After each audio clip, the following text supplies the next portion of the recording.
tako i srce Božije ne može da odoli nama kao deci njegovoj kada mu iskreno priđemo i kažemo: Gospode, zabrljao sam.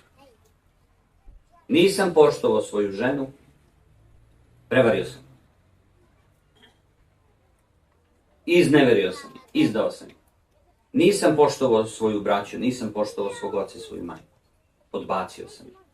Nisam ispao ni pošten, nisam ispao i bio sam kukavica umjesto da sam bio hrabar i tako dalje.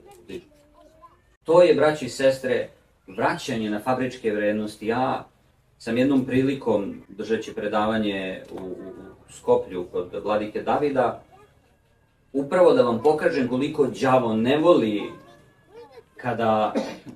kada se neko ispoveda, kad se neko pokaje, da je priliko ispovesti, da sam to snimio, to dranje tog demona u jednoj zaposjednutoj osobi. Znate koja je to vika bila i koja je to dreka bila? Zato što mu je poništen ceo njegov trud. On se godinama trudio da čoveka zarobi, baci i obrobi grehom. Da bi ga ti pope u jednom minutu ispovedio i sve mi to srušio.